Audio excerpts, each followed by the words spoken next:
Hello lovely people, this is Ashley sending my love to you from whatever reality I'm in today, to you in whatever reality you find yourself in. Well, to be fair, that was one hell of a big shift. It's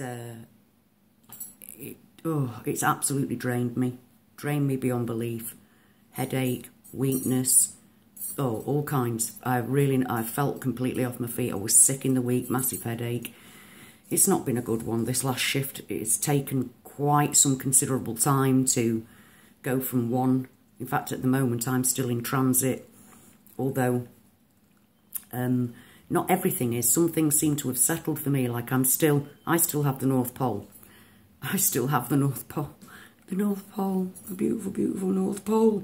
It's huge. It's like it was. It looks the same. And yet I know some people had it for a few days and it's gone again for you. But we know anyway that even with my beautiful North Pole world that I'm in at the minute, this reality with a beautiful big North Pole, it's still not my reality, is it? It's still not any of our reality. And not the Mandela affected anyway. I mean, obviously there are people that come from this reality, wherever this reality is. I mean, there are also people that transit through whatever reality we're going through, that they transit through it with us. But they're not aware of it. And other people who are aware of it just seem to want to ignore it. And I don't understand that. I don't understand how people who do see it, who do see changes, who do see it, can just pretend, just carry on like nothing's happened. Because I'm badly, very, very badly Mandela affected. I can't. Yesterday, my friend and I had a garden party. The sun came out, and it was a lovely day. And then, but at all times, I kept knowing that this isn't my reality. That's not my sun shining. It's not yellow. It's not my sun. And even though I've still got the North Pole. You know, for a while back there, it was giving me both North Pole and North Pole information, because you know when we're in between shifts, big shifts that is, not the little ones that we're feeling all the time. You know things like not just our personal on the ground things, but our realities don't change at the same time anyway, do they? Because what somebody is normal for them. Other people, their reality, other people are searching for that reality because that's lost to them. They're looking for the residue of it.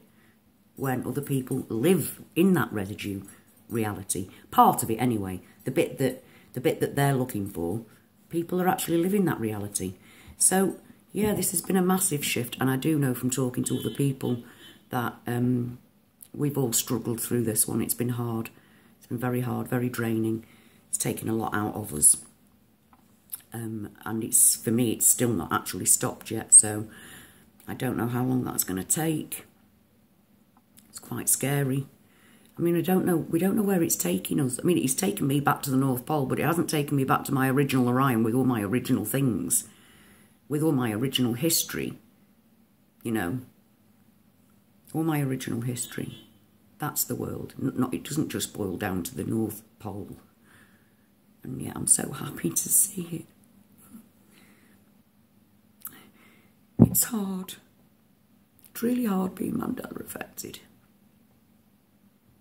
And the big shifts really do take it out of us. It's emotionally draining as well as anything else. As well as mind-blowing to see what we're looking at. And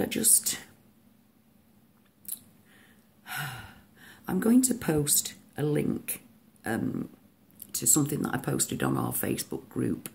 I'm going to post the Facebook group on as well, actually, the link to that as well, because everybody's welcome. I mean, not apart from the unaffected. The unaffected aren't welcome because it's a safe place for us to discuss what's going on with each other, within our own realities that we're sliding in and out of, and questioning the big changes together, and just a bit of camaraderie, really, isn't it? It's a case of reaching out to each other. So no, if you're not affected, you're not welcome. Simple as that. We haven't got time for people like you. We need to be together to discuss our things. So, but I will post, there's a video footage of the North Pole changing over about 18-year period, I think it was. So I'll post that on here so you can see what my reality is showing about the North Pole, and you can see through the video the waning and waxing and waning of the ice sheet, but it's never got to completely nothing. It's never ever got to completely nothing. And that's something I'm questioning really, and I'm going to leave that till the next my next video. I'm going to make an actual video about my thoughts on this particular subject. But I'm going to leave that here for now because I just wanted to let you know where I'm at the moment, and to, you know, recognise and thank all you that have contacted me, that are in, you know, that speak to me online. Thank you for sharing your stuff with me. All the weird things that we're seeing, rainbows, you know, a whale spouting a rainbow heart. You know, it's too much. It's too much for me. Too much. I can't cope with much more. And this last shift really has taken it out of me. So I'm going to leave it for here, people. I just wanted to let you know where I'm at and what's going on with my changes, and the fact that yes, I do have the North Pole still with me. It doesn't feel like home, and I miss home. I miss my original Orion Earth. That's the same as your Sagittarius Earth. My love to you all. Till next time.